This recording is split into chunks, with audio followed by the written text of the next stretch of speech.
Welcome back to one of my favorite sports podcasts, Frizz and the Grizz, with your host Trudeau and my guy, Frizzy Frizz.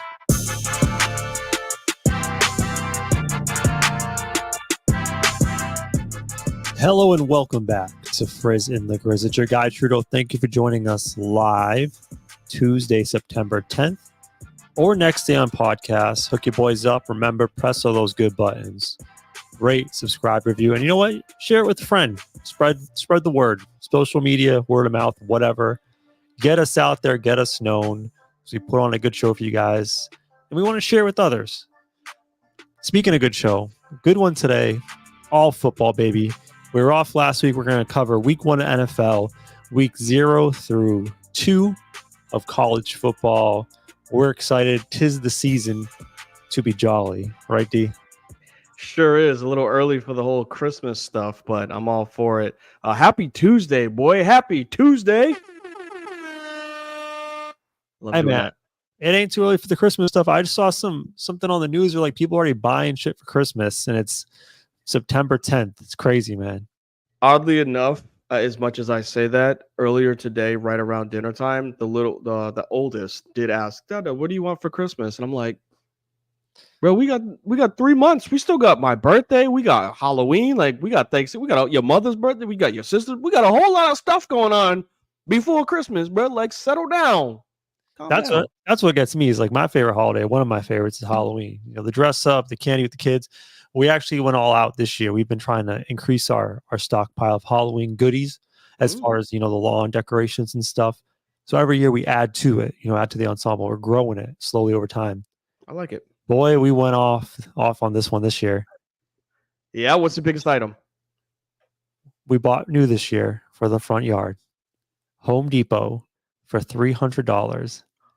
A 12-foot skeleton. So is it like the one that looks like he's doing a robot? It's just this giant ass skeleton. I think my neighbor down this, like at the end of the cul-de-sac has the exact same one. Oh, yeah. Because it's massive. It's like the size of the front of the fucking house. Yes. Yeah. And the plan is I'm going to buy a fog machine and stick it out the window right where the skeleton is for Halloween and have the fog like come ominously over the skeleton. Okay. I like it. We don't- 300 bills, bro. I mean, that's smart. Invest little over time. Just do one item a year. That's what I keep thinking of doing for Christmas. And then I'm like, it's Christmas. We missed out on it. We'll do it next year. That wasn't even my wife's. That wasn't even my idea. It was my wife's idea to get the big ass skeleton. So I like it. shout out to her. She's all for the cause.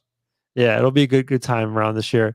Couple quick observations before we get out of here and start talking football. Number one, you know, I had a incident at the park the other day. You know, we were at the playground with the kiddo, and you know, the bane of existence as a parent, I've come to find out, is the ice cream man, the ice cream truck. Those bastards, man, they roll through the park playing their music, and you look around the park, and as soon as those kids hear, every single kid yells ice cream, starts looking at their parent. Like, what you gonna do? Now I'm stay strong. I'm gonna stay strong. I'm like, hell no. But it only takes one parent, D. I'm telling you, it takes one parent to cave in, and parent walks their kid to the ice cream truck. Dog, you are like the worst person ever to your child after that. So the ice cream truck. I got an ice cream. I'm telling you, man, is the ultimate test of peer pressure. Is the ice cream truck. I'm with you on that one, and I know. So we were essentially this is not a one-up by any means, but we were essentially that family that like we opened the floodgates for the kids. So the girls this weekend started dance class. Nice. And with the older one, we bring it to a room. She stays in there. They close the door. They put everybody up on the TV so you can see what they're doing. The youngest, because they're 2, they keep the door open. And we watch so they can, they feel safe. They all right, mama and dad are right there. We got the badass kid that keeps running in and out. And we're like, Harlow, chill out, stop. And by time number 4, the whole fucking group is starting to run out the door. We're like, oh my God, we're that family that did that. So we were like, get inside. Like, then they closed the door, but I was just like, oh, we started that. We're those guys. One last thing. I realized I've hit a point in my life where I'm now old, and the point happened yesterday. Oh, you've never felt as old as I do until you make a 9:30 o'clock Home Depot trip out of necessity. Like the people who are going to Home Depot to buy things at 9:30, like on a Monday, like that's when you're like, oh, you're old. You're an old man. It's a different crowd. Definitely a different crowd. I had tried to replace my faucet, and I had to turn off all the water in the house to do it. So I was on a strict timeline to get this done, and I realized I needed a part. So my ass was running to Home Depot at 9:30 at night. It was tough. Hate to see it. But that was what a week. That was after the fun weekend of football. We're going to start this up with what? A good game? You want to do the game first? Yeah, a new game. I'm going to hit the sound. Let's play some Deal or No Deal. Love it.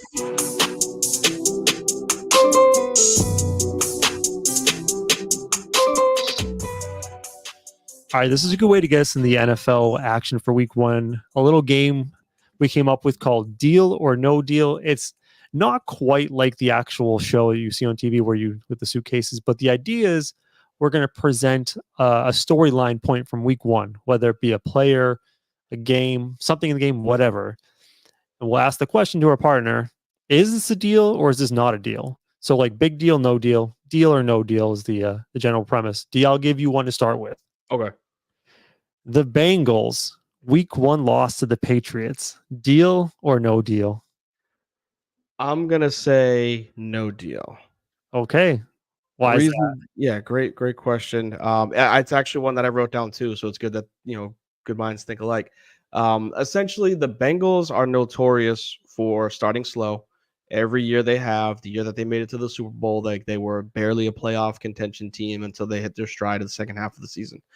Same thing with their second year when they went toe to toe with Kansas City. They ended up losing that one. So I don't stress the Bengals start because as bad as the Patriots were offensively last year, they upgraded their quarterback room by having Jacoby Brissett, a quarterback that can just manage a game. And I know we talked about this over the weekend. He's not going to make dumb mistakes. And their defense was a top 5, top 10 defense last year, and it's returning with Gerard Mayo, who is a defensive-minded coach. So although the Patriots are very bad as a roster, their team is better when Jacoby Brissett is playing quarterback. And with Burrow's absence, with Jamar Chase's absence, T. Higgins' absence, Joe Mixon is no longer the running back. It's a lot of turnover for Cincinnati. As expected, they started slow. Their offense looked like crap. I just don't think it's a big deal, this early into the season when anybody can get clipped week 1. Yeah, I think I lean no deal with you on that for the Bengals. They were an 8.5 point favorite, and by losing by 7+ points, 6 points. A couple things to play here. Number one, I think that first of all, the Patriots are a lot better than people want to give them credit for. I know I talked to a lot of people around here in the New England area who are Patriots fans and weren't super down on the Patriots this year. We talked on this a couple weeks ago as far as over under totals, and we both said over 4.5 for the Patriots. They're obviously cutting out the mistakes that they had last year with their quarterbacks, with the turnovers. That's going to kill you. Their defense is good. They have a legit defense in New England. And then on the flip side, the Bengals, again, you said they started off slow. They didn't even play their starting unit in the preseason at all. So they're going to have some rust there. T. Higgins goes out with a injury or something, before the game. Jamar Chase missed all of camp holding out. So there's a ton of rust there on the Bengals side. They honestly should have won that game. There was a fumble on the 1 yard line, a stupid fumble with the guy just holding the ball the tight end was like a loaf of bread. Is that what the same? He caught the ball and then tried to Euro step. Yeah, he tried a basketball move at the goal line and it got punched out. So I mean, for all things considered, even with the Bengals playing as bad as they did on offense, it was a potentially winnable game without the mistakes. So I think they bounce back. They'll be fine. Obviously, it's an ugly start to the season. You want to get that easy W while you can on the schedule, but I'm not going to sweat the season of the Bengals off that week 1 loss. No, the Bengals have been afforded to be a team that not a switch flip team. I don't like to give those to teams that aren't champions, but they're a team that they just need to make the playoffs. That's it. What's up? That's I feel like they're I make an I think you tell me to hurry up. I'm like, damn, bro, you gave me the mic. You tell me to hurry up. That was like the animation of a tire spinning before they peel out. It's like the tires spin for a little bit before they get going.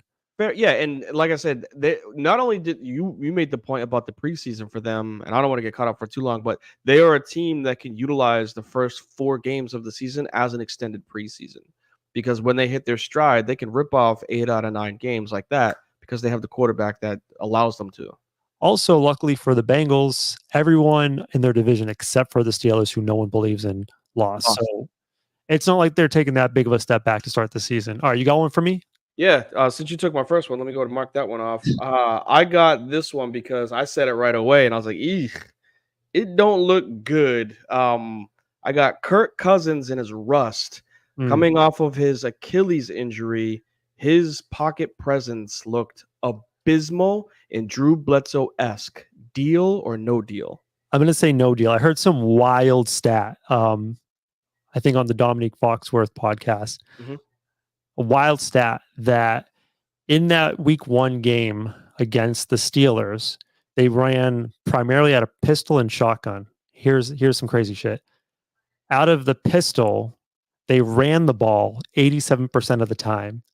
Out of the shotgun, they threw the ball 93% of the time. So they hid nothing. They hid nothing. There was zero. The defense had their ears pinned back and pretty much knew exactly if it was run or pass every time based on the formation, which is crazy. I mean, it's horrible job by the OC and the Falcons. But there is one thing I am concerned about. Mm-hmm. They ran the ball at a pistol and shotgun primarily, no under center. Brian Windhorst, why is that? I can tell you why. I don't think Kirk Cousins is right as far as they don't trust him getting out of from under the pocket and getting the ball to the running back. So that is kind of a deal, I guess. But as Don't talk yourself into it. You said no deal. I think if push comes to shove and shit gets real bad, where they don't believe he's ready physically, thankfully they have another quarterback there and Michael Penix Jr. So I think in general the Falcons will be okay, but there are some things that are a little concerning. I'm not. I mean, did you give a deal or no deal? Yeah, you did. Okay, so I'll give it. I think This is no. I meant on the previous one when you asked me, you gave your portion of it. No deal. I'm going to say this is a very big deal. Okay, big deal because you can't the under the center thing. For those that don't really watch that much of the NFL, or at least don't watch it like in depth, right? You enjoy the game. You like the touchdowns. You play fantasy football. The majority of of good teams run under center. It's college to play out of shotgun. Because your line isn't as good, so you got to out scheme and out leverage and whatnot. In the NFL, everybody's as good as the person across from them. So you have to man on man block, and under center, you have more leverage to be able to do that. You also run play action out of when you're under center. You don't really fake the play action on a shotgun or pistol. It doesn't work as good. It's not as effective. And Kirk Cousins was one of the best players in the NFL with his play action passes. If he's unable to snap the ball, take the 3-step and turn, fake, and then get ready for a pass, that is a big problem, because that's how you have to generate offense in the NFL. It can't be out of shotgun and pistol, because like what you just said, there are tells. There are things that, all right, every time he snaps the ball and goes to his right, it's a run. Every time he snaps the ball and he takes a step back, it's a pass. And they had a dude named TJ Watt on the other side that went off because he understood the assignment of, look, pistol run, shotgun pass. I'm just going to wreak havoc. And he did the entire game. It doesn't get any easier. They got to deal with, obviously, Cam Jordan that's in New Orleans twice a year, and they got to deal with the Bucs defense, which looks pretty damn good. I think this is a bigger problem than you would have expected when it comes to his recovery time post the injury. Yeah, I said no deal because I wonder what that game looks like if they were a little more deceptive about run pass and formation. You know what I mean? Like if it wasn't such a dead giveaway. He looked awful. I do wonder, like, let's say they never drafted Michael Penix Jr. Does Kirk Cousins kind of take a couple extra weeks to recover? You know what I mean? Instead of forcing himself onto the field, being like, oh shit, there's this rookie coming in, and if he gets a hot start, I'm losing my job. Like, is that a thing in the back of his head where he kind of hastened his recovery to get back on the field? Potentially, but look at what Pittsburgh did. Pittsburgh said, look, we're starting Fields, and if I know he hasn't come out and said it, but Fields is bad, by the way. He's not great, right? But like they see it as, look, if we get what we can out of Fields while Russ does his recovery for his injury, if we're in a good spot, we just bring him back, right? Atlanta could have done that, right? They could have been like, look, we got the rookie, we got the guy, but I promise you, like what you just said, Kirk's thinking about that. Like, this guy's pretty damn good. Like, led Washington to a college football playoff game. It's not like he's, a slouch at quarterback. He's a highly touted dude. Might be older, but like he's good. So he might have come back sooner than he needed to. When I say Drew Bledsoe-esque, I'm saying stand up straight in the pocket, not moving and throw without putting some oomph into it. His throws just look like they hurt. And that's not a good thing week one because you're only going to get more bumps and bruises. You don't get healthier as the season goes on. You usually get more banged up. By the way, that game, the Steelers versus Falcons game, is there more of a Steelers game than that? Just kind of playing like dog shit and still finding a way to get a victory at the end. At the end of the day, Mike Tomlin's still going to finish above 500. They're going to be flirting with the playoffs. That's just what the Steelers do. I got one for you. Deal or no deal? Week 1, Caleb Williams, 93 total passing yards. Deal or no deal? Again, I'm going to say this is not a big deal because they have a good defense. And if they do the things that we talked about offline, Caleb, just don't do dumb shit. Don't do Bo Nix shit. Shout out to any Denver Broncos fans. Yes. Don't do things that are going to hurt us. And he had one moment where we go, oh, what are you doing? This ain't college. Where he took the snap. He tried to outrun people by running 15 yards backwards. And guess what? Those defensive ends run 4.3s and 4.2s. So, like, you're not outrunning them. And then all of a sudden he gets sacked and it's 2nd and 40, right? So, like, he had his dumb moment, but he didn't throw an interception. He didn't fumble the ball. He kept his team in it. And over time, guess who did make those mistakes? Will Levis, right? He allowed the defense and special teams to make it a game, keep it a game when they were down, and then take the lead and win. So, like, I'm not going to say it's a big deal. Rookies usually have their head, in bright lights like a deer outside of CJ Stroud. So, although he might not have thrown for 100, he controlled the game. He controlled the turnovers, and that's all you really want as a rookie. Yeah, I'm going to say no deal. It's week 1. A lot of the rookie quarterbacks did not play well. I think he'll be fine overall. I mean, they got a dub, so they can, chalk that one up. But I think he'll improve over the season. There's too much in offense for this to go bad for him. One of the bigger notes too, albeit take it with a grain of salt the way that it is. Caleb Williams, the first number 1 overall. This is a stat for you. First number 1 overall draft pick as a quarterback to win their debut game since David Carr, 2002. Like everybody, Jameis, Luck, not Peyton. This is post Peyton. Burrow, Lawrence, all of these quarterbacks that went number 1 all took a big L week 1. And Caleb Williams, Mr. Painted Nails himself, that everybody like to joke on him, is the first quarterback since in 20 years to get that dub. So good for him. All right, you got one for me? Yeah, seeing as how we're literally thinking about the same stuff. I got one for you.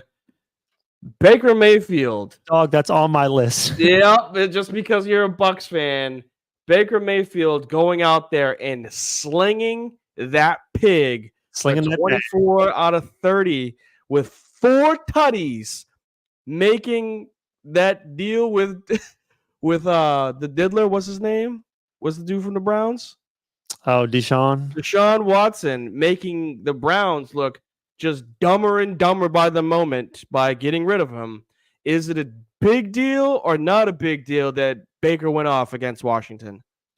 You forgot to mention 289 passing yards. Whatever, bro. He still threw for 4 tutties. I said he's 6 incomplete passes. I literally, as one of my points, have the exact stat line. So we're like on the same page, which is crazy. Mm-hmm. Big deal or no? It's a huge deal. The biggest deal ever. I mean, here's the thing, right? Baker Mayfield thrown to the side, basically cut, free agent, gets a rehab assignment with the Rams, a 1-year prove-it deal with the Bucs.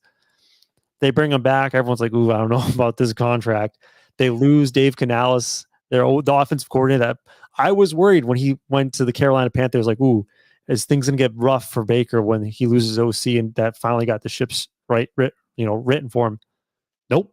He looked fantastic. And not only did he have that stat line, but he was moving in the pocket, avoiding pressure. Like, he looked fantastic. He looked like the Baker Mayfield from college that was electric.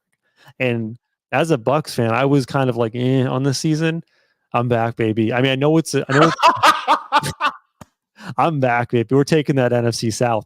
That's all it took is one game. One game. I mean, it's crazy too because like year in year out, every year it's like Mike Evans, is he going to fall off? Nope, he's No. still fantastic. Chris Godwin was amazing on third down in that game. Like offensively, this team is looking phenomenal. And to get Baker, if he's going to play like this at the price tag they have him, like this team, are they going to win the Super Bowl? No, but like this could be a team that makes the playoffs like the next 2 out of 3 years.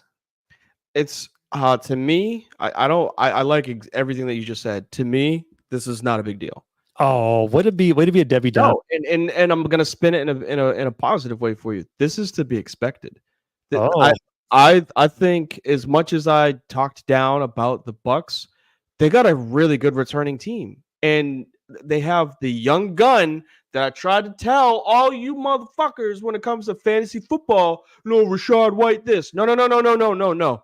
They drafted Bruce for a reason. They're going to run the Rook. And the Rook went out there and had 4 explosive plays with one of them that dropped for 30 plus, right? So Baker has a really good grasp of this offense. He's got another full year under his belt. He was a number 1 overall pick. Like, let's just remember that at some point. He was a Heisman Trophy winning number 1 overall pick. So he has obviously the potential to be that guy. Took him a while to get there, but we saw him get really comfortable last year. This season, I just see it as this is to be expected. I'm not saying 304 touchdowns every single game, but I think he can control games. I think he has that ability. I think his defense will play well enough for him to be able to not have to take dumb risks every game. And Mike Evans is going to show up. Godwin is going to show up. His running backs in the backfield are going to get at least 100 for him, which they got 100 plus. That's all you really need to keep him successful. And I think he just needs to play that. It doesn't mean 304. He just needs be consistent. Don't turn the ball over. And I think you guys should be good for the year. Is there something to the idea of he's got his swagger back? Yes. Like he was broken 100% after the Cleveland Browns. Carolina also ruined him. Yeah. Like he went out there. Wait, no. Was it Carolina ruined him? Los Angeles revived him because of that Monday night game that Stafford got hurt. Remember they subbed him in late and he had that last second drive for a touchdown? That like revived his career. Yeah. If you think about his career arc, he started with the Browns, had an amazing rookie season, set the rookie passing record. This is Baker Mayfield, that is. And then he has some injuries. He's playing through injuries. He's not fully right at the Browns. And the Browns as a franchise, like we see them now, they're a joke of a franchise. Gets kind of dumped from there. They're like, he's not our guy. Goes to Carolina, which again is another joke of a franchise. It's like the Bucks may have bought really low on this dude, and he might have had still something left in the tank, which is awesome. I'll give it to you, man. I don't think I ever said I'm not a Baker fan just because I liked how electric he was in college. But I really do think now that, as I bring back the memory bank, I think that I don't think it was I don't know if it was a Monday night game. I just know it was a primetime game where it was the only game on at night where Baker led a game-winning touchdown for Los Angeles. And then that's when Tampa was like, all right, we're going to sign him. And there's your revitalized career right there. You know what's my favorite thing too for him, for Baker Mayfield, is like when he had his lowest of lows in Cleveland, every fucking day, like get up or like first take, like block 1 or 2 is like Baker Mayfield, this Baker Mayfield back. He's finally playing good. No one saying anything. He can just like be left alone to just do his thing. There's other number 1 over. He's in what, year 8, something like that. Like he's been around for a while, but he's past the like bust or not a bust talk. He's past that because he already had his moment when he was in Cleveland that people talked about him. So you can't bring it up again. You know what I'm saying? He's old news. There's other quarterbacks that are going to be related for that topic where he can just, Jared Goff, he can just let me just be a quarterback now. And that's a scary thing for I hate to say it as a Saints fan, but like that's a scary thing for that division where I said the Saints could run away with it, but Tampa looked good. All right. Jumping off of the Tampa Baker thing, I'm gonna throw Cleveland back at you. On the flip side, we just talked about the optimism in Tampa. Deal or no deal, Deshaun's week one performance, Deshaun Watson's week one performance for Cleveland? Deal or no deal? Big deal. Big deal. This is a continuation of how bad he looked as a quarterback last year, pre-injury, right? And Nick Chubb isn't coming back anytime soon, so it's not like they can just like bank on him. But the 6 games that he played, he looked awful in 2022. The 6 games that he played in 2023, he looked awful. 56% throwing percentage, average of 6 yards per pass, like not good stats. He's throwing the ball short. He doesn't have that magic that he had where he's throwing the ball deep in Houston. It's not the same. And Dallas exposed. Granted, Cleveland didn't have a lot of their offensive linemen, and Micah Parsons ate. Micah Parsons fed because of that. But I'm not going to just say it's because of the offensive line wasn't fully healthy. Deshaun Watson looks bad. He doesn't have the pocket presence that he used to. He's not trusting the deep ball the way that he used to, and he just holds on to the ball way too long in situations where it looks like, hey man, 3-step drop, throw it, just get rid of it or do something. And then he tries to like move around, but like not a productive running around. He's one of the quarterbacks that frustrate me because they'll scramble for like 20 yards around the pocket and then run out of bounds at like the line of scrimmage instead of just throwing it away. And I'm like, you just wasted so much time for a 1-yard gain. I mean, I think it's a deal. It's a huge deal. To me, it's not that big of a deal because I've thought for a while Deshaun was cooked. Consistent, yeah. But he's like, he at least last year, like the first year back, it's like, oh, like I was gone for a couple of years, whatever. He missed part of the season because of injury. And then last year happens, he comes back and he's like, all right, like we got the first year out of the way. He looked bad again, and then he had like one good game, and then he's like, oh, my shoulder, and then he got surgery. It's like, oh, maybe just the shoulder the year 2. Got the surgery off season, he's back again. It's been 3 years since he's been looking bad ever since he got traded. He honestly it's been since the last president was in the White House since he's actually been good. And we're about to have an election. Like that's how long he's been bad. And the thing for Cleveland, it's like they're stuck with this dude, or like they're gonna have taking that bread. 100. They're either gonna have to cut him and eat all that money, which honestly at this point, it seems like it's at some point this season. Mark my words. I'm gonna say, here's a prediction for you. What's the word you use? By week 7 of the NFL season, the starting quarterback of the Cleveland Browns will be famous Jameis eating W's. By week 7. I wouldn't have a problem with that because the Saints were a little bit better of a team when Carr went down last year and they had to start Jameis for a little bit. And Deshaun, he just doesn't look good. You're going to get a more revitalized team if you start Jameis. Not only that, I saw a clip from the game, the Browns versus the Cowboys, where one of Deshaun's offensive linemen was on the ground after a play, and Deshaun went to go like help him up. Offensive lineman slapped the shit out of Sam, like, get the fuck away from me. Like, his team, that just shows me that the locker room is already done with Deshaun Watson. And if you've seen what happens, like from what I've heard in practice, when like Jameis does come in with the ones, like there's energy. People are like, I mean, Jameis is a big doofus, but like, you know, he brings energy, he brings positivity, and like I think that team just needs a fresh restart.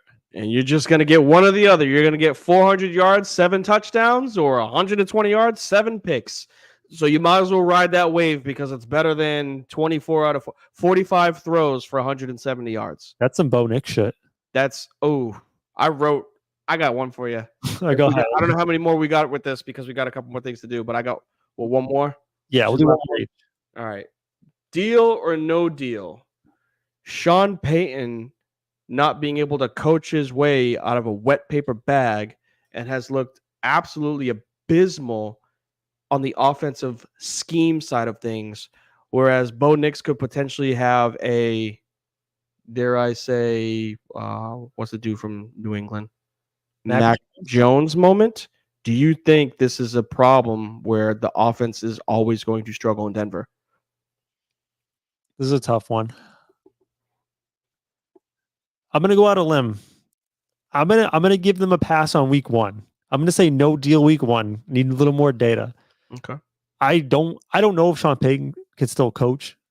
Like he was bad last year. He was bad last year with Russell Wilson. He was bad last year, and I don't know if he can still coach. I'm just like we said before, all the rookie quarterbacks look really bad week 1. We'll see with this offense. It was horrendous. I think Bo Nix had something like 2.4 yards per pass completion. So we'll see. In theory, it should have been better because Sean Payton wants to work all those like little scheme open routes, get some yak, get running backs in space. But it looked really bad week 1. And the concerning thing, if you're the Broncos, at least last year, that defense for Seattle was bad last year. So them doing what they did in offense with Denver, this week 1 game against Seattle, it wasn't against a tremendous defense. I'm going to give them a couple more weeks to feel it out, but it's ugly week 1.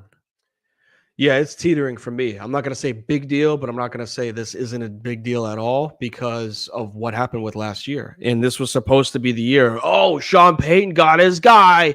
He got a very similar Drew Brees type build. Like he got a guy that got a laser rocket arm and super accurate. And then Bo Nix went out there, went 50% through 2 picks. So like the horses aren't in the stable when it comes to getting the ball out into your playmakers quickly. I don't think the Broncos technically have big playmakers. Cortland Sutton is the biggest name, I think, on offense. Javonte Williams has never been the same, unfortunately, since his injury. They got, I think it's Jalen McLaughlin in the backfield now. Their running backs ran, I think it was like 20 attempts between them, and they got like 50 yards. It's like you're averaging less than 3 yards per. That's not good. And this is a Denver team that, in the Fox era or even Shanahan era, they were really good on the ground. They always were a ground running game. And then Peyton came and opened up the offense for them. They win the Super Bowl. But those years, they still had a rushing attack, right? They still had dominant running backs. They got those players now that they don't have the line for it. They don't have the backs for it. And they don't have the playmakers on offense. Not going to say it's a major deal, but it's one of those like, damn, the heat's turning up just a little bit for does Denver make a switch, end of the year? Be like, hey, man, peace up out of here, bro. We're going to go ahead and cut our losses. It's not damaged goods, but what's the phrase that you said? Sunken cost? Is that what it is? Yeah. Okay. Yeah, I'm going to remember that. All right. I got one last one for you. Ooh, one more. Okay. And this is for you because you're down in North Carolina. Oh. Bryce Young, week 1 QBR, 10.5, which included 2 interceptions, no touchdowns. I don't have the exact number of passing yards. I think it was something like 130. 160. Deal or no deal? I'm only going to say no deal. Oh, my God. Because this is consistent. It's the same thing that I would put in line with the Bucs. I'm expecting the Bucs to be decent. I'm expecting the Panthers to be the number 1 pick again and the worst team in the NFL. This is the worst culmination of a roster that like I'm not going to say that they could lose to a college team, but like they could potentially lose to a Georgia.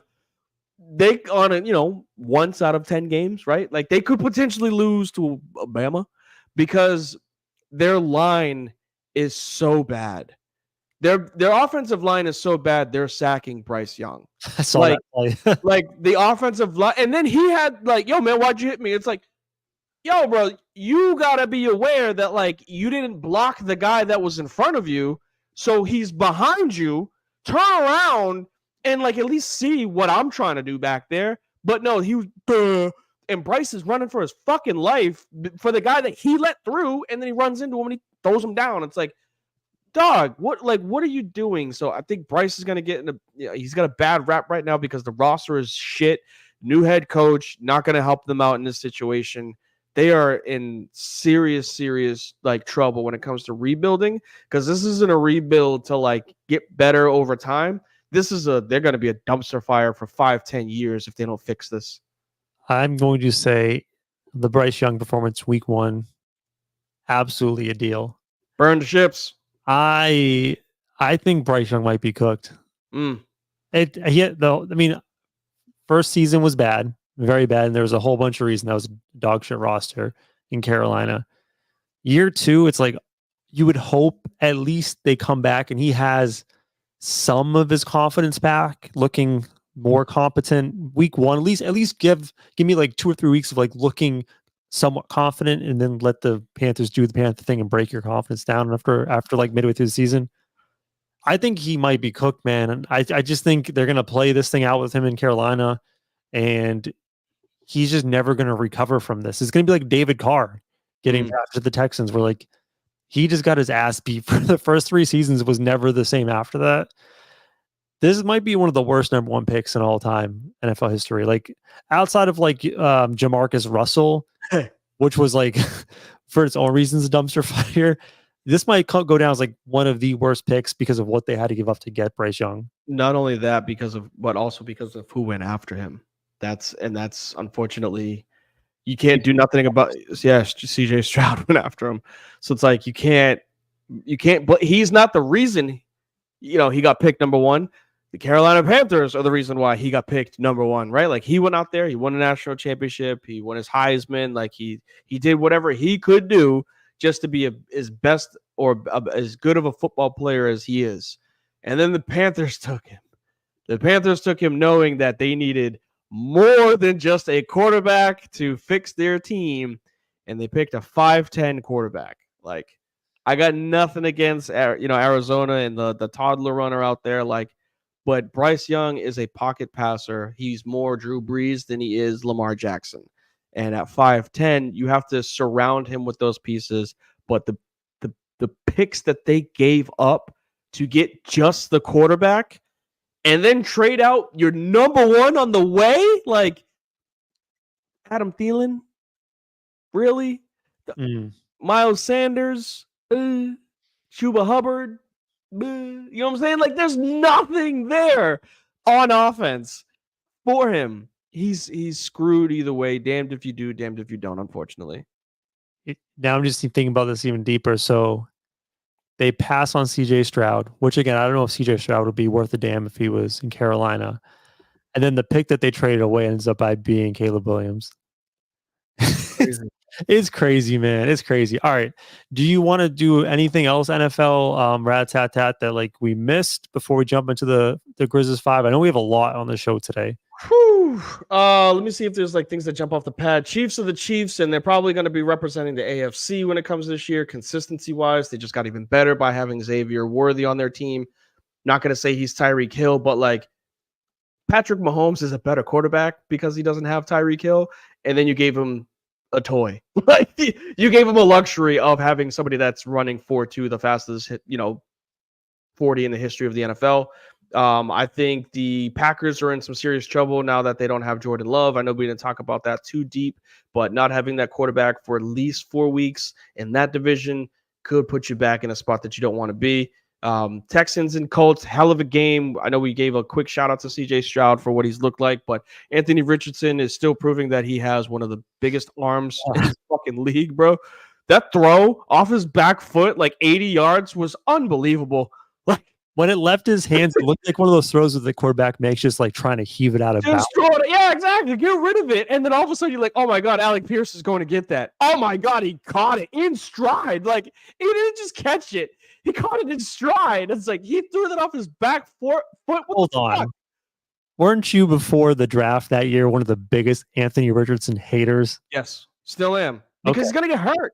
Still am. I didn't say he doesn't have a big arm. I said he's a project. And if that we saw that Mr. Jekyll and Dr. Hyde or whatever the hell it is, he can throw the ball a mile, but can't pitch 10 yards, can't pitch it, 2 yards, right? Like that's his problem. And hopefully he does get better because he does take a lot of hits because of his size, right?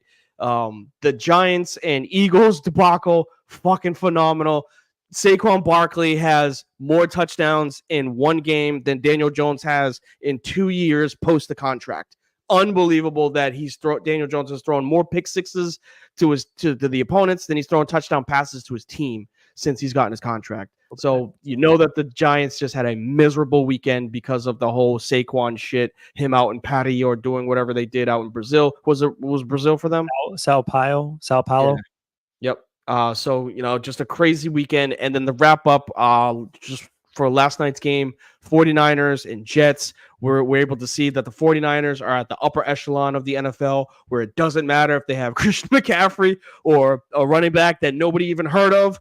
And then the Jets are still the Jets. I'm hoping that they can bounce back from it, but Rodgers also looked very, very mid last night. And that's not a good thing because you were expecting not perfection, but you were expecting just a little bit more ineptness to it. Actually, by the way, because we don't really give the man his flowers, Fred Warner is a fucking monster. Breece Hall is no small running back.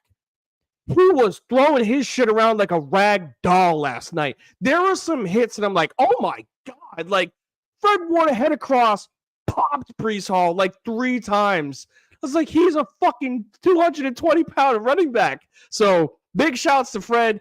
Very like Navarro Bowman and Patrick Willis-esque. You fit the mold for being a 49ers linebacker.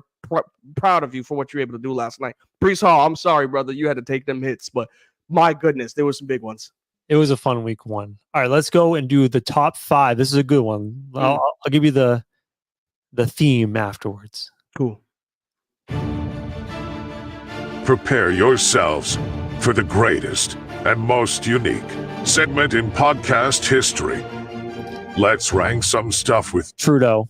It's time for Trudeau's. Woo! All right, so this is one that I had last week. We didn't have a show because someone slept in. Sorry. Well, someone was in a coma, but top 5 college football frauds. D, I sent you a picture of my list last week after the show because we usually don't share our top 5s. It's kind of a reveal in the show.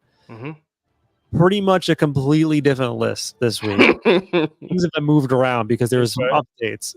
2 outside looking in, not top 5, but honorable mentions. Number 1, Michigan Wolverines. Absolute frauds. You lose, they ranked like 7 or 10 to start the year or something like that going into week 2. Get their ass beat by Texas. Like, that should have been like at the worst. Let me look at you for this. I didn't hear anything. Oh, I was playing an applause, but you must not hear it. Should have been at least 10, like a 10-point game at worst. They lose by 23 or something. It was absolute ass whooping. They lost all 4 of 5 of their starting offensive linemen from last year to the NFL. Lose their running back. Lose their quarterback. This team don't have it anymore. Frauds. Get out of my top 10. Get out of my top 15. Get out of my top 25. End of the season, they're finishing with 5 or more losses. Calling it now. Number 2, outside looking in, Clemson Tigers. I'm tired of Dabo. Tired of all his shit. Clemson's going to come back every year.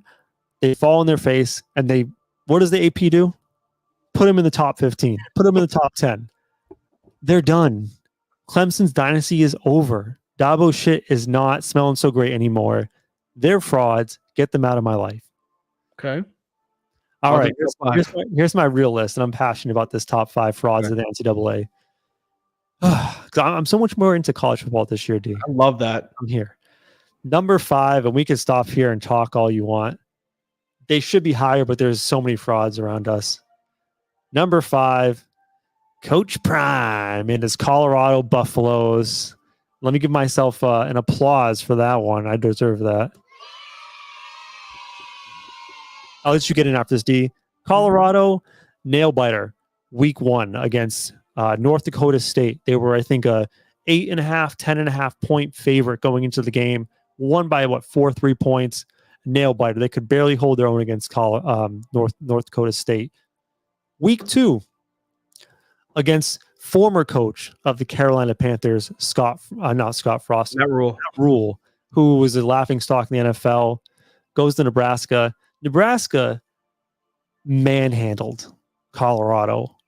I don't know what the final score was, but watching that game, the score does not reflect that ass whooping that was put in Colorado. The thing is, D, this Colorado program, bunch of frauds, and I'm already sick of their shit. You've been just waiting to say that one. I could already tell just by the pain in your voice. I'll agree with you on that one. I don't think that's a bad pick. Nebraska is really good. Dylan Raiola is a pretty decent quarterback. Like he he fits exactly what they're looking for. Matt Rule was good in college, then he left for the pros, didn't work out. And guess what? He's good in college again. So like that's to be expected, just based off of what his resume is. So yeah, I'm with you on that one. I'm also tired of the way that program is run. I'm tired of Coach Prime and basically the anarchy that goes on there, because last year, after the season or midseason, Coach Prime basically said, we're going to get rid of all these offensive linemen. They all suck. They're bringing my boy down, all this stuff, yada, yada, yada. They get all their new offensive linemen that they want. Same shit. What does his son do in a press conference after the game? Calls out his own offensive line talking shit. Dude, what are you guys doing in Colorado? This is supposed to be about family, about partnership, working together. This is a complete disaster. This is going to be a complete failure for Colorado. As soon as I know you're like, oh, wait a minute. As soon as Shedeur Sanders leaves and Travis, who's there? Travis Hunter leaves. This school's going to be nothing. And guess who's going to bounce at that point? Coach Prime. 100%. Get up out of there. He should have went to Florida State. But yeah, I'll agree with you. The only issue, I won't say issue, but like the only point that I would make about him talking about Raiola, how many times did Raiola get touched? It was a direct question. I don't like that the media setting him up for it. Like, hey man, what's the difference between like you and Dylan's performance? And it's like, you know what I'm saying? Like, well, how many times did he get touched? Like, I got sacked, he didn't get sacked. That's the difference. So like, you just got to remember the question that was asked, a very leading question. He could have just said no comment. He didn't. He'll get trained, obviously, when he's in the NFL for a better way. But we even saw the running back for the 49ers get fucked because of a question from the media where you know the answer and you know that the kid is emotional and you're going to take advantage of them because of, the game just ending. Okay. So like, just I'm not saying it's still locker room talk, right? You talk to your team about that. But the question that was asked was, what was the difference between you and Dylan's play? And he said it. I got sacked and he didn't. So like, that's the only reason why I give it a little bit of credit. Fair enough. Be careful with the way that we say that. Did you hear what they're doing specifically for Shedeur and his touchdowns? For who you're going to cut out? Shedeur Sanders and his touchdowns. Oh, his? No. So it's a Colorado tradition that they play their fight song after every touchdown, but they put in something. Coach Prime requested it specifically and said it had to be done. The band has to hold playing their fight song, and Shedeur gets to play his song, whatever he wants, on the PA first, and then after his song is done, they can play the fight song. Does he hold up his wrist each time? I don't know, man. I just heard about the song thing. I just. You're over it, yeah. We can't spend as much time on number 5. Go ahead. Sorry, I'm very passionate. Fired up with college football now. I love it. Number 4, Notre Dame. All I have to say about why Notre Dame. All I have to say is 3 letters of why they're a top 5 NCAA fraud. NIU. That's it. That's all I'm going to say.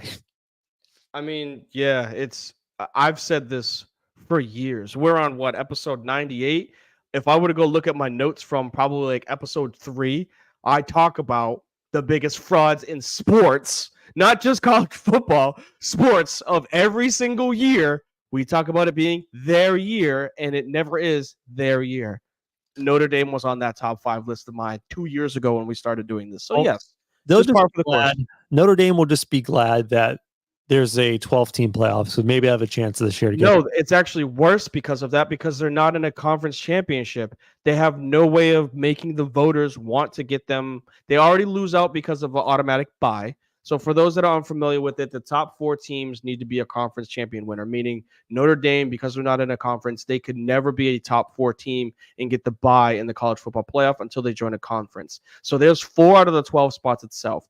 The next 8 at large are 7 out of 8 are conference champions. And then the highest ranked, and here's a Notre Dame fan right here, so I'm glad he's here. Mr. Jay Allen used to be our offensive lineman. Appreciate you being here, big dog. But because they are not in a conference, they have to have a better record and a better resume than those non-conference champions from a Power 5 conference. Meaning you're going to get Georgia, you're going to get Alabama in the SEC championship. One of them is going to lose, and then one of them is going to be, the one that's going to win is going to get a bye. The one that loses is going to get in those at-large bids. So this loss this early is very bad. If it's their only loss, they'll still get in. No. They'll finish top. Not a chance. Listen, Go ahead. Yeah, we go 3. You go 3. You go to 3. It's all about money. There's a lot of Notre Dame fans out there. They'll find a way to get in. All right. Number 3 biggest college football fraud team is North Carolina State. See, I had them on my list. I was thinking about them on my list after week 1. They almost lost to West Carolina. Come on and raise up. They were trailing at halftime. North Carolina State, who was ranked, to Western Carolina, FCS school. Whatever. They squeak one out. They come back, put it on them on the fourth quarter, ended by winning by 2 touchdowns. Good for you. Congratulations. Maybe it was just a fluke. Come out week 2, Doug, you lose by 41 points to Tennessee. Like, I get it. Tennessee's SEC, but you're supposed to be a top 25 team. You lose by 41 points. You're a fraud. I'm with you on that one. And I hate it because they're the hometown team. They're 20 minutes away. I can go to their games. And in my mind, when the game kicked off, I was like, oh, this would have been a dope game to go to. It's an ESPN late night game. They waited. Sorry, ABC. It was the game of the week. They had game day there. And then they got fucking smacked. It's like, ugh. They're not going to invite you to one of these game day games ever again because of something like that. So, yeah, I'll agree with you. That was a higher rank. They're highly ranked in college football 25 too, the video game. So, like, yeah, that was a bad L. Bad L, and I'm calling frauds. Number 2 biggest fraud in college football. I'm here for it. Team that has started 2-0. Ooh. Ranked in the top 10. Huge fraud. Fade them, baby. Fade them on the betting line. Number 2 biggest fraud is the Oregon Ducks. Quack, quack. This team was trailing to the Idaho Vandals of the FCS in the fourth quarter of their opener. They were a 40-point favorite. They ended by winning by 10. Okay. Maybe not a big deal. Maybe it's just a rusty start. Game number 2. Boise State was in a dogfight week 1 against an FCS school. They barely squeaked out a win. They play Oregon week 2. Oregon, 29.5-point favorite against Boise State at home. They win by a field goal against Boise State. This team is primed to fall on its face going down the stretch this season. I'm talking like, give me three losses at the very least, 3, maybe 4. This team is overhyped, huge frauds. I can see that Dylan Gabriel was supposed to be that guy. I really don't think he is. You know, he's not the Bo Nix entertainer that they usually have. And they got a brutal schedule ahead. They got UCLA on the road. Again, this is the oddness of them joining the Big Ten. Go ahead. Spoiler alert. On my gambling picks this week. Watch out for the money line upset next week. Oh, it is. We're talking. What's the name of that rivalry? Oregon State. Yeah. Oh, what's the name of it? I don't know. There's a name of that rivalry game. Watch out for Oregon State next week taking on Oregon. I could see that. But like I was saying, their schedule is tough. They're in the Big Ten now, so squeakers against Boise State. Boise State's not bad. Boise State's one of them at-large teams that could make it out of the Mountain West. But yeah, that's not good. The first Idaho used to be a D1 team, and now they're D1 AA, and they still almost lost to them. All right, D, my biggest fraud. I mean, you know where I'm going with this one. The drum roll, please. The biggest fraud in college football is, oh, we didn't get in the playoffs last year. Bullshit. We deserve to be in. We're Florida State. We're undefeated. Yeah, you come back out next year and look like dog shit. Lose to Georgia Tech and Boston College back-to-back. A 10.5-point favorite at home against Boston College? Are you kidding me? The Florida State Seminoles, biggest fraud. And DJ Ukulele, biggest DJ fraud. Ukulele, yeah, ukulele. Biggest ukulele, biggest frauds in college football. I ain't gonna do nothing but agree with you on this one. I said it last year that they weren't primed for it just by the way that they handled the whole college football playoff situation. So yeah, I'm in agreement with you. DJ is showing that like Just because you enter the transfer portal and you're on your fourth team, that doesn't mean that you're good. That means that you're damaged goods and people don't want you. You started off with Clemson and you were very, very bad. Then you went out west, I believe it was. No idea where the hell it was. But then he came to Florida State and now he's even worse. So tough break from Florida State. All them fans that were saying they belong. This is proof that you didn't, and you never were close. I don't care if Jordan Davis got hurt or not. You didn't belong there. What do you think of my top 5? Good top 5. You were waiting. As I'm looking back on this, you were just waiting to have a segment to talk shit about Colorado. Rightfully so, because I would imagine that we would have went longer on Notre Dame more than we did on Colorado. But I think it's because the whole prime thing. But Notre Dame is in some serious trouble. I don't care what Jason Allen says. I don't care if he's commenting here. They always have been. And every year it's the same shit. They're like the Dallas Cowboys. We just talk about them so much. And then there's a loss that you look at and you go, wait a minute. Wait, they lost to them? It's every year. So it's just fake. It's just fake hype for them. You were speaking on DJ Ukulele. Yep. And him being in college for 8 years and just basically starting being bad. Peaking in high school and just dropping off a cliff. You know who has spent 8 years literally in college and looked fantastic and might make this team actually back? Cam McCormick for the Miami Hurricanes. Hey man, laugh all you want. Huge win week 1 on the road at a very, very tough environment in the swamp of Florida. Big win, statement win. This Miami team has always been recruiting and getting very good. Cam McCormick. You're talking about Cam Ward, right? Who's their quarterback? I thought it was Cam Ward. Cam Ward? Yeah. Excuse me. You're Cam good. Ward. This Miami team has been accumulating athletes for years, and they were just a quarterback away. And this team looks absolutely primed to finally make a step this year, win the ACC, and actually push to be back for real. I'm not against that. For those that are unfamiliar with it, Cam Ward has not been in college football for 8 years. He's been in it for 5, but he did have the COVID year. So that's the reason why it seems like he's been there for a while. He's been in the transfer portal twice. He went to, I think it was the University of Incarnate Ward, so like a JUCO, and then he went to Washington State. Now he's at Miami. So good for him. The college football is better when Miami's good. It always has been like that.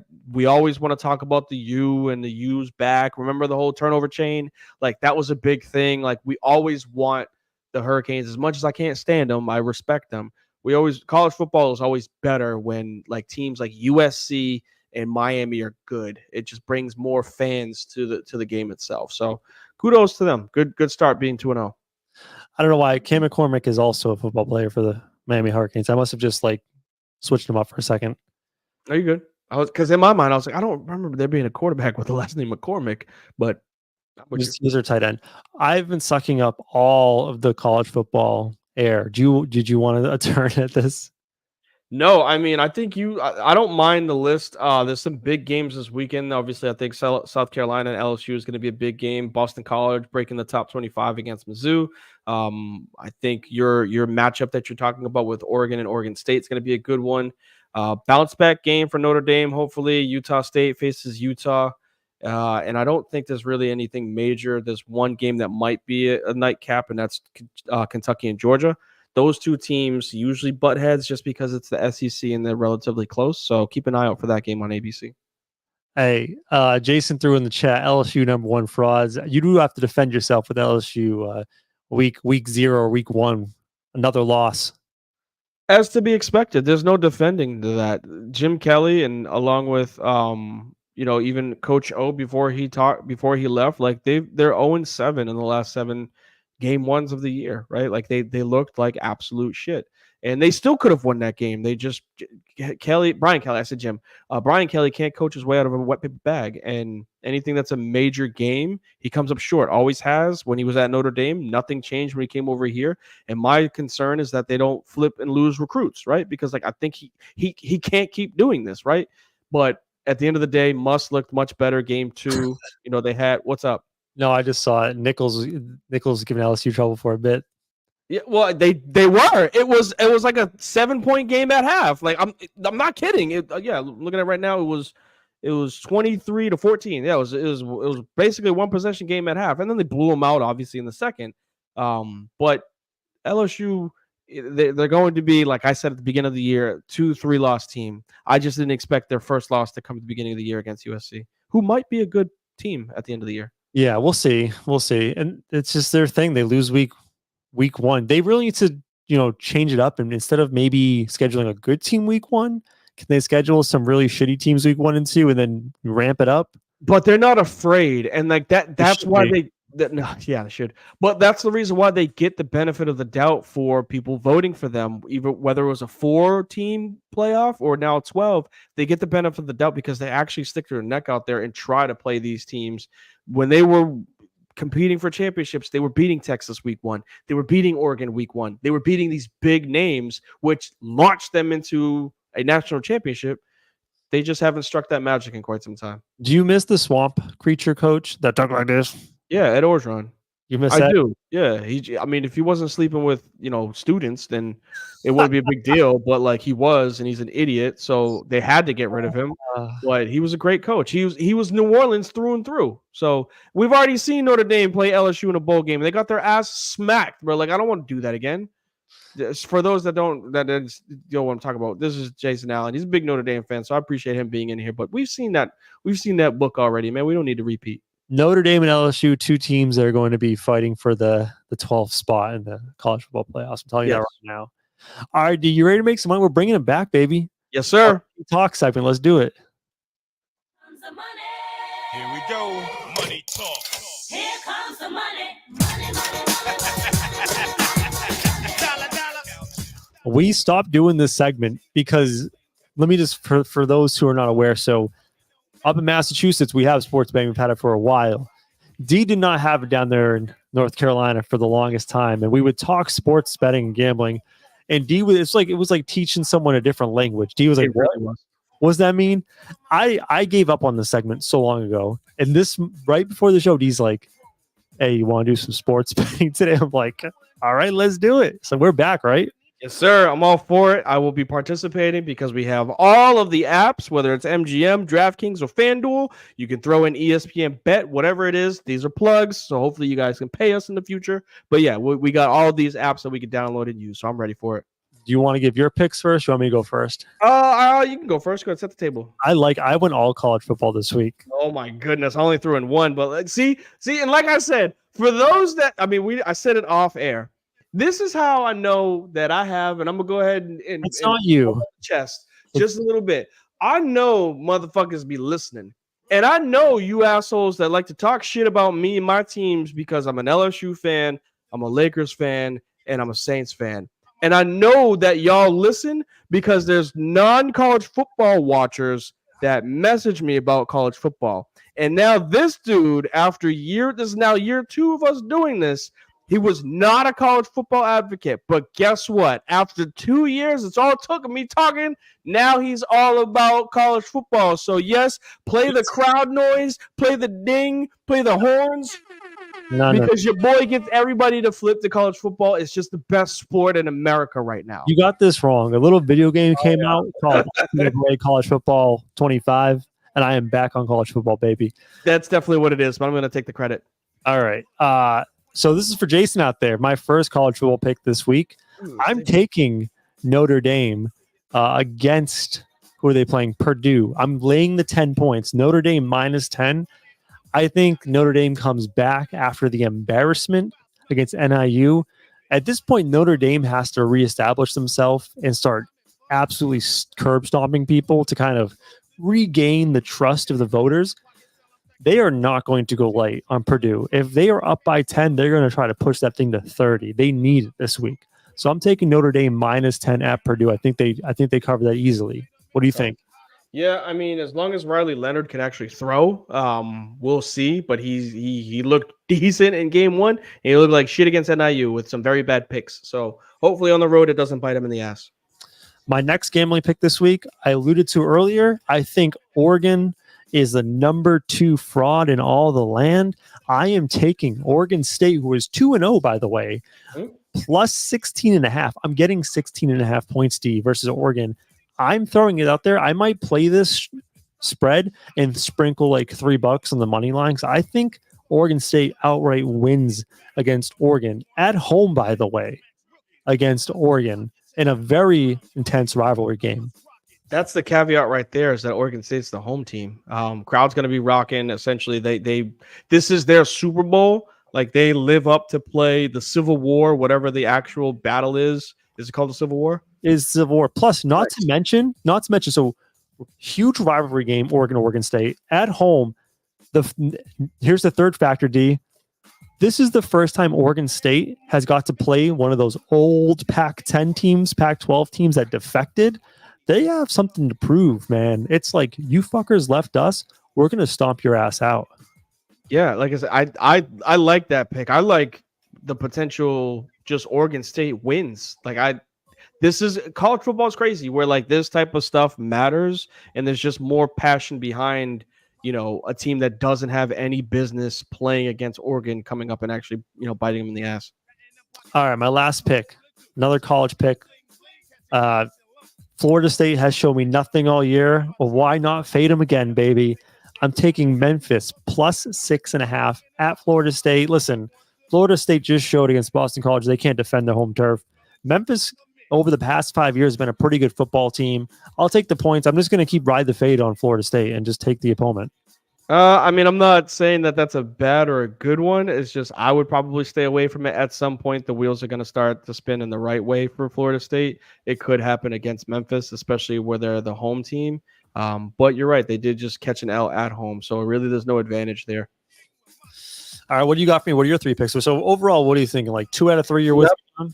Yeah, I'd say 2 out of 3. That the scary one is the Florida State one. Just because they're going to bounce back at some point. They do have a talented enough roster.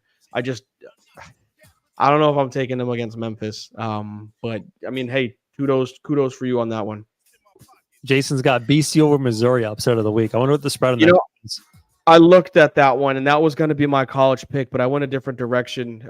Just to, I guess, keep it this route, I'm going to keep it within the state, or at least within the Carolinas. I'm actually taking Appalachian State over ECU. Close game. I know these are two teams that you really don't really 2.5. 2.5 for App State giving on the road. Okay. Yeah, -2.5. So ECU is not traditionally a great team. App State is still looking to get their feet wet, obviously in D1 time. But I think this would be one of those like battles when it comes to just based off of the juice behind it, the spread. Oh yeah, I think they could win this game, not only by just like a field goal, but like they eke out a 24 to 20 game, something like that at the end of it. Okay, I dig it. I don't know much about App State or ECU. I know that's kind of your area, neck of the woods, so I'll take you on that. And by the way, the Jason said Boston College over Missouri. It's a 17-point home favorite, Missouri. So you can take Boston College plus 17. Fair enough. That's a lot of points. I'm staying away from that, though. Fuck that. Number 2 for me, fresh off of them just getting their asses absolutely handed to them. And then I'm sticking with my boy JD. Give me the Commanders -1.5 against the Giants. I think the Giants just are in some serious trouble with like competing for bottom 3 teams in the NFL. And Washington didn't look bad. Right, like granted, they didn't throw a passing touchdown, but the offense was moving because they have a mobile quarterback. Jaden Daniels, all it takes is one of those catches, one of those throws to McLaurin to go for 50, and they blow this team potentially out. I don't think this is going to be a 21-20 game. I think you're looking at 28-24, 28-21, something where like they get a touchdown at the end of the game, and that covers the spread. I like that one. I think just Washington has more juice offensively. And it's going to be a low-scoring game, most likely, right? Yes. It's 28-21. I would think it'd be more something like 13-16, something low-scoring. I mean, I just see rushing touchdowns, and Washington has the ability to do that. We've seen that already. All right, what's your last pick? Last one is I'm playing this one close to the chest just because they say don't bet with your heart, but I don't give a damn. Everybody's riding high with the Cowboys, and I know that the Saints are on the road. But give me Saints +6, man. I think they keep this close. As much as you want to say that Dallas. Oh, what did you think I was taking Dallas in the points? No, I knew you were going to take New Orleans. Yeah, give me the points for this 6. Yeah, I think this is gonna be a close one. I think this one comes down to like a field goal. Derek Carr looked really, really good back there. Granted, it was against Carolina, But their run game is still amazing. Their screen game with Kamara being very healthy. Dak looked good, right? Their defense looks good, but they still have their holes. They still have the ability of not, coming out the way that we want them to. I'm not blown away by them blowing out Cleveland by any means. I see this as a really close, really effective fought game where I'm not saying that New Orleans is going to win. I'm taking the points on this. I like it. The one I don't know. I don't have much else for you on that one. I like your analysis. I still would be afraid of trusting New Orleans after what they looked like last year. The one game actually that I had written down, but I erased from the NFL was, this is just for funsies, so it doesn't count. But Chargers -6.5 at Carolina. It's just like I'm riding the fade on Carolina. I looked at that one too, but I was like, I can't trust Herbert. To tell you the truth. They got to win week 1. One of the things too that made me think about it too is the Saints are riding a wave. They were 5-1 to end last year, and to kick off this season like this, like they were a outside looking in playoff team last year, and had they not started off shitty, they could have potentially made a run. So 6-1 in the last 7. Like I think it'll be a close game. I'm not saying they're gonna win. I wouldn't take the money line on this, but 6 points, that's a lot for a team that's been relatively hot. All right, well, good picks for week 1. Hopefully we make some money personally and for the listeners.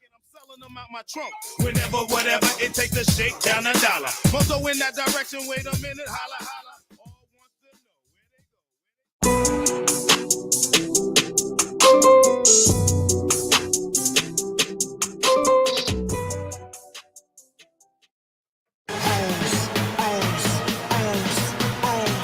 know. The show is coming to an end. But first, it's time to get to anything we've missed. It's closing time. 1 segment, 2 takes. Now go. All right, time to get out of here. Closing takes, a chance for us to get off a last take, whether it be sports, pop culture, life, whatever. It's whatever we choose. D, I will just start off with something we didn't talk about, I guess, today, which was kind of a big story yesterday and today. The Tyreek Hill arrest thing, dude. Yeah. That shit was crazy, man. I actually saw that you sent me a text to like, oh, what happened? And Tyreek Hill and who was the D lineman that got arrested? Calais Campbell. And they released the dash cam or the body cam video today of it. And bro, those cops are wild. Yeah. So I don't know how much you want to go in depth with it. It's a slippery slope. The issue and the problem that I have is, if there's this is the analogy that was used. If I'm in an argument with my toddler, right, my 4-year-old, and the little one is pissed off, throwing a fit, and throwing shit, do I meet their energy with being pissed off, anger, and throwing shit, or am I the older one, the trained one, the one that can handle my emotions to try to de-escalate the situation? That's what I feel didn't happen with the Tyreek Hill situation. He was an idiot. He rolled up his window. He met the cop with, "Don't tap on my window." Like, you don't do that shit. But at the same time, it was a very use of power to pull the man out, put your knee on his back, cuff him, and then when he's standing, being like, "Hey man, like I just can't sit down like this because I just had surgery." Someone out in left field comes and sits him down and says, "Cry about that." It's like, that's not trying to de-escalate shit. That's like antagonizing him so that he gets even more pissed off. And then you can be like, "Oh, well, this is the reason why, because he's giving me lip." It's like that whole situation was mishandled so bad, unfortunately. Yeah, like Tyreek was not doing himself any favors by the way he was acting, but at the same point in time, it's like, hey man, you're the police officer. You're the one that's like supposed to be in charge of the situation. Like you came into the situation in a bad mood, already aggressive, looking for something, like starting something. It's like if I went to if you're in your line of work and like some I know it's not the same, but like some customer gives you shit and like they're being a complete asshole, you can't just then go sucker punch them. Yeah, that doesn't make you right. Like, you're supposed to be the professional. It's your on duty, your job. Like, come on, man. Like, you got to do better than that. 100%. And that's what I say. I'm not condoning by any means, not even a fucking little bit. but both parties could have handled. The one with that is a trained profession handled it very, very bad. And also the one with the trained profession, like if they start touching you, you can't do shit about it. No. And like that's where it escalates even more. They had the man down on his chest, face down, handcuffed. Like, and poor Calais Campbell just coming in like, hey man, I'm just trying to figure out what's going on. Like, and then they just arrest his ass. They fucking cuff him. And it's like bad for him, the whole thing is Calais Campbell. He's just like, hey, what's going on? Like, can I just try to figure this out? They're like, get the fuck in your car. And he's like, dude, I'm trying to be cool about it. Problem where it's like, again, I don't want to go too deep into this because I could talk all day about it. Where it's like, yo, I see my friend getting cuffed. Back up. All right, I'll back up. Just tell me where I need to back up. I want to make sure that my friend is okay. Back the fuck up or you'll get cuffed. It's like, brother, like I'm just trying to make sure that like the dude that I know is okay. Tell me where to back up. But they did it. They just turn around. It's like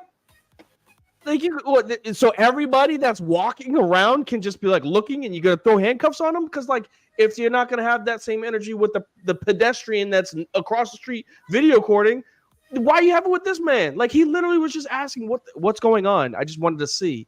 So again, the whole situation was mishandled. I don't care what anybody says. Well, he didn't just oblige and you won't have to. No, don't because you're rude doesn't give someone the right to do that.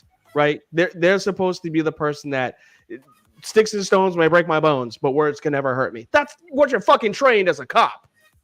And it's the fucking words hurt him, and then it led to this. All right, D, what do you got for me? Sorry, so I wasn't even gonna go that route. I was gonna keep it more like it's a blessed, unfortunate, but lovely situation because you celebrate life. The unfortunate passing of Mufasa, James Earl Jones, passed away. Give the man his flowers. Like one of the best actors of all time, but enthusiast in the African American community. Like he. Not only was he the voice of Mufasa, but the I think of him Coming to America. That's what I was gonna say. The roles that he played. Granted, there's a lot of people out there that know that he was Darth Vader in Star Wars. Obviously, he's got the Sandlot for those sports heads. But yes, the father in Coming to America, one of the most polarizing movies. Polarizing. I know. Is that not a good word? Sorry. It means there's people on both sides. People hate it. My bad. So one of the better movies. I'm not good with my vocab, but one of the better movies for a generation to watch back in the 80s, and myself included. I watched that movie hundreds of times. Very quotable, Arsenio Hall and Eddie, and you just remember how good of an actor he was. Obviously, as the father, my son works. I could quote that movie all fucking day. No, that was perfect. Even the yeah, because that's what he did. But even movies that some people may not have seen, but he still played the father figure, and that's Welcome Home, Roscoe Jenkins. One of the funniest movies with a bunch of different actors. Martin Lawrence, I think Michael Duncan Jr., a whole bunch of incredible actors, and he always was the environmental figure. So huge shout out to a beautiful life, beautiful career in acting. You will forever be the voice of narration, no matter what anybody says about what's his name, Morgan Freeman. No, give me James Earl Jones when it comes to narrating something. He was a phenomenal voice. Good, better use of the closing take than I will say. Stuff, man, that one hurt. I was like, damn, Mufasa. But hey, man, he lived to be almost 100. You can't be mad about that. That's a long life. Brother was born in 1920, something like that. I also realized after the fact that I should have maybe turned down the party music and gave you more of a somber sound for your take, but it's all good. It's a celebration. Not all deaths are about a loss. It's a celebration of life. There you go. I like it. All right. Talking on celebration, let's celebrate our 98th episode with the people. Get out of here, right, D? Tell them what they got to know. Number 98, baby. Holy crap. 100 right around the corner. Just so y'all know, I'm on vacation next week. We may or may not be rolling. I'm going to bring my equipment, but your boy might be sipping pina colada somewhere. Who knows? At the end of the day, when we try to get y'all up out of here, just like we said at the beginning of the show, hit us up on all of our platforms. You can find us on Apple Podcasts. You can find us on Spotify, YouTube, Facebook, Twitch, Twitter, X, whatever it is, Twitch, whatever you want to use. It's out there. Search Frizz and the Grizz. Most importantly, the website at the fucking bottom, frizzandthegrizz.com. frizz.com. We ain't got no gear, but one of these days we'll send us some sweatshirts. I'm gonna get myself one. I got a sweatshirt. Hey, Y'all ain't got the hoodie, but honestly, you know what? If you listen and you listen frequently, hit us up. Hit us up on the socials. Let us know. Maybe we'll get some t-shirts printed or something. Send you guys out some stuff. There's no maybe on that one. I'm telling you guys right now, if you're hitting me up on the side, you can hit us up on our socials. DM me if you want. I'll hook you up. We'd love to give you guys some stuff. Absolutely. We love it. We spread the love because y'all sit here and watch us and listen to us talk some bullshit for an hour and a half. We couldn't love it anymore. But when we get in the body here, especially because the summertime's over, it's still warm over here, but we ain't swimming no more. Please, actually be a friend. Say something nice. You never know what it could do for somebody. Make sure y'all take care of y'all mentals. We not hitting the gym. We've missed it 3 years straight, but still take care of y'all physicals. Take care of y'all chicken. Take care of y'all children. And we'll catch y'all on the rebound.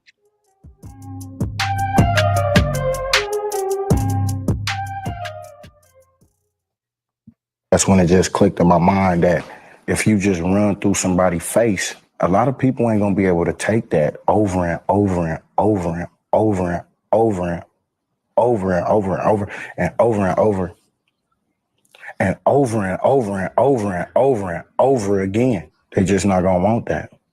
Think there's a deeper metaphor there? Run through a motherfucker face. And